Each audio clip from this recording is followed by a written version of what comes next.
سلامتی کے لیے، جیسے کہ ان دنوں میں کرسمس کی خوشیاں ہیں، تو سبھی کو میری طرف سے ہیپی کرسمس، اور میرے خاندان کی طرف سے سبھی کو خدا آپ کو بڑی برکت دے، اور جتنے بھی فیس بک پہ بہن بھائی دیکھ رہے ہیں آپ سب کو بھی ہیپی کرسمس۔ اور آئے ہم خدا کے پاک کلام میں سے دیکھیں، ہم خدا کے پاک کلام میں سے خدا کے مقدس کلام سے ہم دیکھیں گے کہ جس طرح جب خدا اپنے لوگوں کے ساتھ بولتا ہے تو آج وہ ہم سے بھی بولے۔ پیدائش کی کتاب اس کا پہلا باب، اس کی پہلی آیت سے 4 آیت تک ہم آپ کے سامنے پڑھیں گے۔ پیدائش کی کتاب، جن کے پاس خدا کا کلام ہے وہ کھول سکتے ہیں۔ پیدائش کی کتاب اس کا پہلا باب، اس کی پہلی آیت سے 4 آیت تک ہم آپ کے سامنے پڑھیں گے۔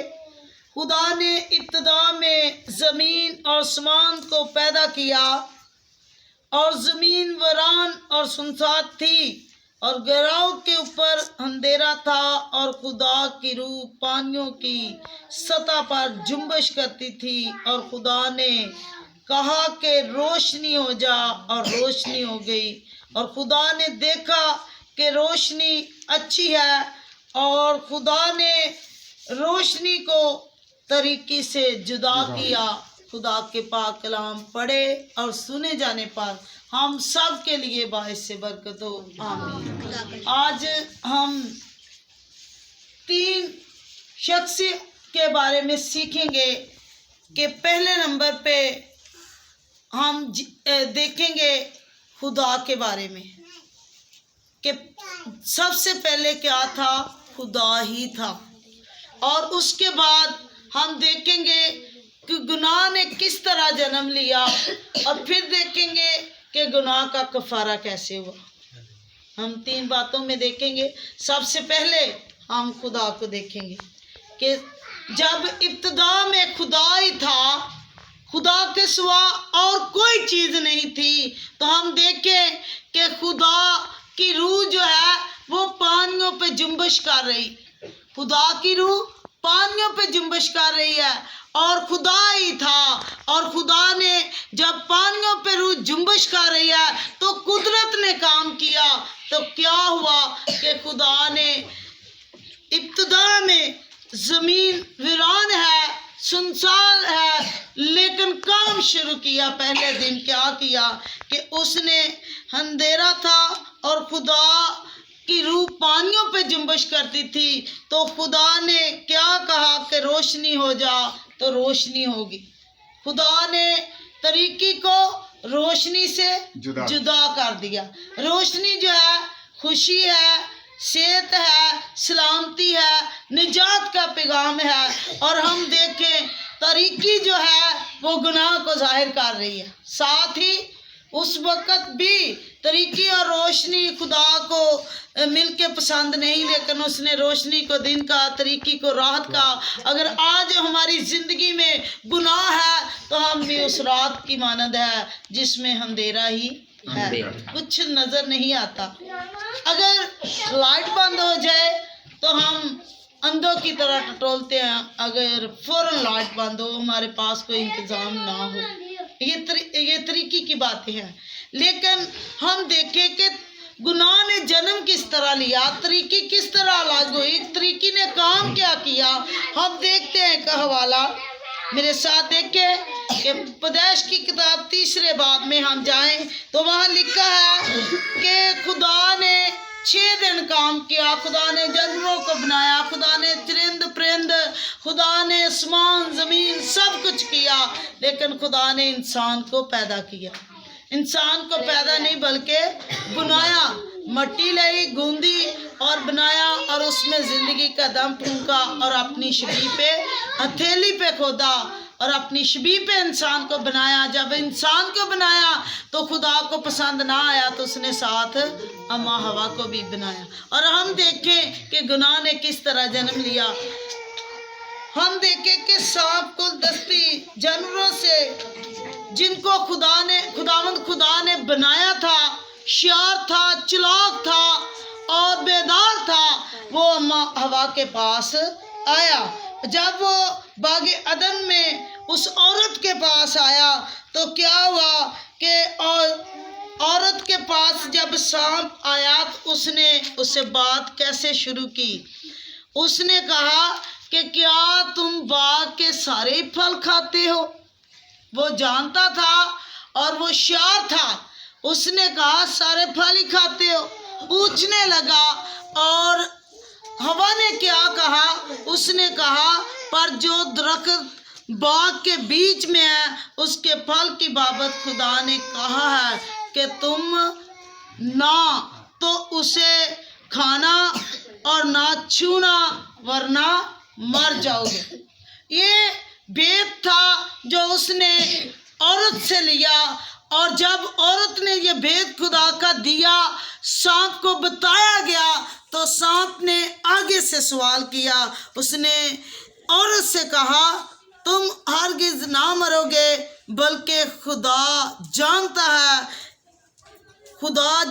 है कि तुम मरोगे नहीं, बल्कि तुम्हारी आंखें खुल जाएंगी। और वो कहता है कि जिस दिन तुम उसे खाओगे तुम्हारी आंखें खुल जाएगी और तुम खुदा की मानंद नेको बदी की पहचान में आ जाओगे। हम देखें कि ये उसने औरत को बहकाया, अपनी तरफ राग़िब किया, उसने ये शायरी की, उससे बातें करने की। और जब औरत ने देखा कि वो दरख्त खाने में खूबसूरत है, खुशनुमा है, अक्ल रोशन करने वाला है और वो आंखें खोल देगा, और हम देखें कि जब उसने ये सोचा कि ये खुशनुमाया है और अक्ल बख्शने वाला है, तो उसने आप भी खाया और आदम को भी खिलाया। तो क्या हुआ, गुनाह जन्म ले लिया। गुनाह ने जन्म ले लिया, गुनाह वजूद में आ गया, हुक्म को तोड़ा गया जो खुदा ने उनके साथ अहद और हुक्म बांधा था कि जिस दिन तुम खाओगे तुम मर जाओगे। वो रूहानी तौर पे मर गए और वो हम देखें कि नंगे हो गए। उनको महसूस हुआ कि हमने गुनाह किया। जब इंसान गुनाहलुदा जिंदगी तरीकी में गुजरता है तो वो भी एक नंगा है। रूहानियत जो है ये हमारी ड्रेसिंग है, हमारा पोशाक है, जो मुकाशफा की किताब में भी लिखा कि मैं तुझे सलाह देता तू मुझसे वो पोशाक ले ला जो तू पहन कर शर्मिंदगी ना उठा सके, अपने नंगेपन को ज़ाहिर ना कर सके, बल्कि तू इज्जत पाए, तू सरफराज हो, तू बुलंद हो। ये वो पोशाक जो है, गुनाह जब वजूद में आ गया और हम देखें कि वो नंगे हो गए, वो रूहानियत में मर गए। और हम देखें कि जब खुदा सुबह के वक़्त आया तो आदम को बुलाया तो उन्हें कहा भी असी नंगे आ। ये साफ कलाम कह रहा तो असी देखिए कि गुनाह वजूद च आ गया। औरत के वसीला से गुनाह ने जन्म ले लिया, गुनाह पैदा हो गया। तो हम देखें कि जब हुक्म को तोड़ा गया, ये एक हुक्म था उनके लिए कि तुमने बाग के बीच में जो अब हयात का दरख्त, जो जिंदगी का दरख्त है, उसमें से फल ना खाना। लेकिन उन्होंने किसके कहने से, किसके बहकावे से हवा ने ये काम किया? सांप के कहने से, अबलीस के कहने से, अबलीस की बात को माना, अबलीस को खुश किया। हम भी अपनी ज़िंदगी में क्या करते हैं? अबलीस को खुश करते हैं। अबलीस कहता आज गिरजाघर में ना जाएं, आज ये काम कर लें, वो काम कर लें, आज इबादत। हम देखें कि कलाम में लिखा तुम मेरी इबादत कर, मैं तेरे रोटी पानी पर बरकत दूंगा, तेरे मुल्क में कोई बांझ न रहेगी, किसी का इस्तिकात ना होगा। हम देखें कि ये खुदा का वादा, जो इस्राइल का कदूस, जो जिंदा, जो अब हयात का चश्मा है, ये उसका वादा है कि मैं तुझे बरकत पे बरकत दूंगा। और अबलीस हमें रोकता है, हम रोक के रहते हैं, हम उसकी बात मानते हैं, उसको खुश करते हैं, उसकी बात में आ जाते हैं। आज भी एक बेटी के साथ मेरी बात हुई तो उसने कहा मुझे बताया गया था मुकाशफा पढ़ने में बलीसी तस्वीरें आंदी है, तो मैं ये क्या भी मैं पढ़ के वेखना भी ये है कि अच्छा। मैं क्या तू खुदा नू जानन दी कोशिश की? ਤੇ ਫਿਰ ਖੁਦਾ ਨੂੰ ਜਦੋਂ ਜਾਣੀਏ ਤੇ ਫਿਰ ਉਹੋ ਹੀ ਕੁਛ ਹੁੰਦਾ। ਤੇ ਜਦੋਂ ਅਸੀਂ ਆਪਣੇ ਆਪ ਨੂੰ ਜਾਣਾਂਗੇ, ਅਸੀਂ ਆਪਣੇ ਆਪ ਨੂੰ ਤੋਲਾਂਗੇ ਤੇ ਅਸੀਂ ਕੰਮ ਨਿਕਲਾਂਗੇ। ਜਦੋਂ ਇਨਸਾਨ ਤੋਲਣਾ ਸ਼ੁਰੂ ਕਰਦਾ ਹੈ ਨਾ ਕਿ ਮੇਰੇ ਅੰਦਰ 'ਚ ਇਹ ਬੁਰਾਈ ਹੈ ਤਾਂ ਮੈਂ ਇਹਨੂੰ ਕੱਢਾਂ, ਮੈਂ ਝੂਠ ਬੋਲਣਾ, ਮੈਂ ਫਰੇਬ ਕਰਨਾ, ਮੈਂ ਦਗਾਬਾਜ਼ੀ ਕਰਨੀ ਆ, ਮੈਂ ਧੋਖਾ ਦੇਣ ਦਈ ਆਪਣੇ ਬਾਪ ਨੂੰ, ਮੈਂ ਆਪਣੇ ਭਾਈ ਨੂੰ ਧੋਖਾ ਦੇਣ ਦਈ ਆ, ਜਦੋਂ ਅਸੀਂ ਇਹ ਗੱਲਾਂ ਸੋਚਾਂਗੇ ਤਾਂ ਫਿਰ ਅਸੀਂ ਬਚਾਂਗੇ। ਤੇ ਲੇਕਿਨ ਜਦੋਂ ਸੋਚਾਂਗੇ ਨਹੀਂ ਫਿਰ ਅਸੀਂ ਇਬਲੀਸ ਨੂੰ ਖੁਸ਼ ਕਰਾਂਗੇ। ਤਾਂ ਇਸੇ ਤਰ੍ਹਾਂ ਇੱਕ ਹੋਰ ਹਸਤੀ ਆ ਜਿਹਦੇ ਵਸੀਲੇ ਨਾਲ ਨਜਾਤ ਹੋਈ। ਅਸੀਂ ਦੇਖੀਏ ਕਿ ਯਹੂਦਾ ਦੇ ਕਬੀਲੇ ਦਾ ਚੁਣਾਵ ਹੋਇਆ। ਯਕੂਬ ਦੇ 12 ਬੇਟੇ ਸੀ, ਜਿਨ੍ਹਾਂ ਵਿੱਚੋਂ ਯਹੂਦਾ ਜੋ ਬਨੀ ਇਸਰਾਇਲ ਕੌਮ 'ਚ ਚੁਣਿਆ ਗਿਆ। ਔਰ ਫਿਰ ਕਿਹਨੂੰ ਚੁਣਿਆ ਗਿਆ? ਉਸ ਤੋਂ ਬਾਅਦ ਖੁਦਾ ਨੇ ਦਾਊਦ ਨੂੰ ਚੁਣਿਆ। ਤੇ ਫਿਰ ਦਾਊਦ ਦੇ ਘਰਾਣੇ 'ਚੋਂ ਮੁਕੱਸਾ ਮਰੀਮ ਨੂੰ ਔਰਤ ਦੇ ਵਸੀਲੇ ਨਾਲ ਗੁਨਾਹ ਪੈਦਾ ਹੁਆ। ਤੇ ਅੱਜ ਔਰਤ ਦੇ ਵਸੀਲੇ ਨਾਲ ਨਿਜਾਤ ਦਾ ਕੰਮ ਕਿਸ ਤਰ੍ਹਾਂ ਸ਼ੁਰੂ ਹੋਇਆ, ਅਸੀਂ ਇਹ ਵੀ ਦੇਖੀਏ ਜਰਾ, ਇਹਨੂੰ ਖੋਲੀਏ। लूका रसूल की अंजील उसका पहला बाब और उसकी जब हम पहले बाब की 28 आयत को पढ़ते हैं तो किस तरह खुदा ने जो गुनाह पैदा हो गया था, जो जिस गुनाह ने जन्म ले लिया था, उसका कफ़ारे के लिए निजात का काम किस तरह शुरू हुआ कि खुदा ने जो खुदावंदों का खुदा था, जो बादशाहों का बादशाह था, उसने फरिश्ते के ज़रिया से पैगाम मुकस्सा मरियम तक कलाम नाज़िल हुआ। हम देखें कि ये फरिश्ता जो है वो किसके पास आया? औरत के पास आया, जो यहूदा के घराने में से मुकस्सा मरियम, जिसका चुनाव हुआ, जिसको चुना गया। हम देखें कि जब उसका चुनाव हुआ, फरिश्ते ने उसके पास अंदर आकर कहा, सलाम तुझको जिस पर फजल हुआ, खुदा तेरे साथ है, खुदा तेरे साथ है। यूसुफ से फरिश्ता कह रहा है कि उसके बेटा होगा, तू उसे ना छोड़। वो उसने फैसला किया मैं उसे चुपके से छोड़ देता हूँ, लेकिन फरिश्ते ने उसे कहा ना छोड़, जो उसके बेटा पैदा होगा उसका नाम इमानुएल रखना, और उसका तर्जमा है खुदा हमारे साथ है। यीशु का मतलब है कि वो साडे लिए निजात दा काम करेगा, कफारे दा काम। असी इसे तरह देखिए कि जदों ने कहा सलाम तुझ पर फजल हुआ तो वो घबरा गए। अज दे दौर च भी यही गल है, तो पिछले दौर च भी यही सी कि इस तरह किसी ना हो जाए तो कोई कुछ कहेगा तो कोई कुछ हो दे, फौरन अंदर जो है एक बात चली कि ये काम मेरे लिए मुश्किल है। मेरी मंगनी तो यूसुफ के साथ हो चुकी है, मेरा मंगेतर सुनेगा तो वो क्या करेगा? वो मुझे छोड़ देगा, मेरे घर वाले। लेकिन वो कुछ वक्त के लिए उसने सोचना शुरू किया, घबराई, लेकिन फरिश्ते ने उससे कहा ऐ मरियम खौफ ना कर। औरत को तैयार किया जा रहा, औरत के पास सांप आया, इब्लीस आया, और फिर यहूदा की नस्ल में से जब मुकस्सा मरियम का चुनाव हुआ तो इसके पास खुदा का फरिश्ता आया।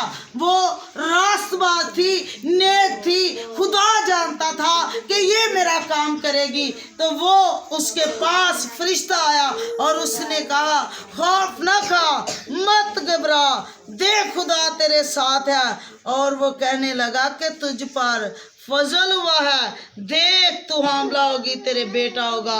और वो कहता है कि उसका नाम यीशु रखना, वो बुजुर्ग होगा, वो खुदा ताला का बेटा कहलाएगा, और वो अपने बाप दाऊद के तख्त पर बैठेगा, उसकी बादशाही की आखिरत नहीं होगी। हम देखें कि वो कैसा खुदा, उसके जलाल के लिए जोरदार तालियां, कि वो कैसा खुदा, जिसकी वो कैसा खुदा बेटा बाप ने दुनिया में भेजा कि जिसकी बादशाही की आखिरत नहीं। ये खुदा का जलाल है। औरत के वसीला से निजात का काम शुरू हो गया जब यीशु मसीह बैतलहम की जर्नी में पैदा हुआ। अब तो हमारे लिए निजात आ गई है और हम निजात पा सकते हैं उस वक्त जब तौबा करेंगे। हमें तौबा करने की ज़रूरत है। और वो कहता है कि उसे बाप दाऊद का तख्त देगा और वो याकूब के घराने पर अब तक बादशाही करेगा और उसकी बादशाही आखिरत नहीं, उसकी बादशाही की वो हमेशा, वो अव्वल, वो आखिर, वो इब्तिदा, वो इंतहा, क्योंकि वो जिंदा खुदा। और इसी तरह वो कहता कि रूल कुद्दस तुझ पर साया डालेगी और वो मौलूद मुकद्दस खुदा का बेटा होगा। तब हम देखें कि उसे एक और पेशन गई। उसी वक्त फरिश्ते ने एक बात भी बताई, निशानदेही दी। उसने कहा देख तेरी रिश्तेदार लिशबा भी, अब उसे 6वां महीना है, उसका यकीन दिलाने के लिए कि मैं फरिश्ता हूँ, मैं खुदा की तरफ से आया हूँ और उसको 6वां महीना है। और हम देखें कि उसने कहा जो बांझ थी, और जब वो इसी तरह इसको नहीं हम खोलेंगे, एक ही बात पे रहेंगे कि मुकस्सा मरियम औरत के वसीला से निजात का काम हुआ। और मुकस्सा मरियम ने फिर कलाम में ये भी लिखा, हम अगर 37 आयत पढ़े तो वहाँ लिखा क्योंकि जो कौल खुदावंद की तरफ से है वो हरगिज़ बेतसीर ना होगा। कलाम कभी भी बेतसीर नहीं होता। कलाम जो है वो काम करता है, कलाम जो है वो कुदरत रखता है, कलाम जो है वो छूता है, कलाम जो है वो बोलता है, कलाम कभी बेतसीर नहीं होता। और उसने कहा, मरियम ने उस वक़्त फिर कहा देख मैं खुदावंद की बंदी हूँ, मेरे लिए तेरे कौल के मुआफ़िक हो। तब फरिश्ते ने उसके पास चला गया। जब उसने कलाम को कबूल किया, खुदा की बात को माना, उसने इकरार किया कि देख जो कुछ तेरे कौल के मुआफ़िक हो वही हो, मैं तेरी बंदी हूँ। कौन कहता है कि मैं तेरी बेटी हूँ, मैं तेरा बेटा हूँ, मेरे लिए तू मार गया, मेरे लिए तूने आसमान को छोड़ा, इस धरती में, इस दुनिया की घिनौनी जगह में जन्म ले लिया। हम देखें जब चरनी में जन्म लिया जा रहा है तो वो कैसी है। जब खुदा की रूह पानियों पे जुम्बश करती थी तो कुदरत ने काम किया। 6 दिन उसने काम किया, 7वां दिन सब्बत का दिन ठहराया। जब खुदावंद उसका बेटा वजूद में आया तो उस वक़्त भी कोई इंतज़ाम नहीं था, सिर्फ सादा एक कपड़ा था और चरनी थी जो तबेले में यूसुफ और मुकस्सा मरियम को जगह मिली थी, सिर्फ वही था। एक जगह पे बच्चों ने गीत गाया कि सादा सी चरनी और एक सादा सा कपड़ा, तो चरनी की शान हो गई। चरनी की शान इस तरह हुई कि जो खुदावंदों का खुदा, जो शहनशाहों का शहनशाह जब पैदा हुआ तो इसलिए बादशाहों का बादशाह जब पैदा हुआ तो उसकी शान बड़ी। और वो सादे कपड़े में, वो गरीबी की हालत में, हलीमी की हालत में, फरोतनी की हालत में वजूद में आ गया। और हम देखें कि उस वक़्त भी कोई इंतज़ाम नहीं था, लेकिन निजात का काम हुआ। आज अगर हमने सबसे पहले हमने खुदा के बारे में देखा कि खुदा क्या था और खुदा कहाँ था। खुदा उस वक़्त भी मौजूद था जब कोई चीज़ नहीं थी, कुछ भी नहीं था, ज़मीन थी, अंधेरा था, तरीकी थी, रोशनी थी। खुदा की रूह उस वक़्त भी पानियों पे जुम्बश करती थी। जब यीशु मसीह पैदा हुआ तो उस वक़्त भी कोई इंतज़ाम नहीं था, लेकिन निजात का काम हुआ। खुदा के जलाल के लिए हम जब अपनी ज़िंदगी में तौबा करते हैं तो उस निजात दहिंदा को कबूल करते तो हम बरकत पाते हैं। आज के कलाम के वसीला से आप सबको बड़ी बरकत दे, आमीन।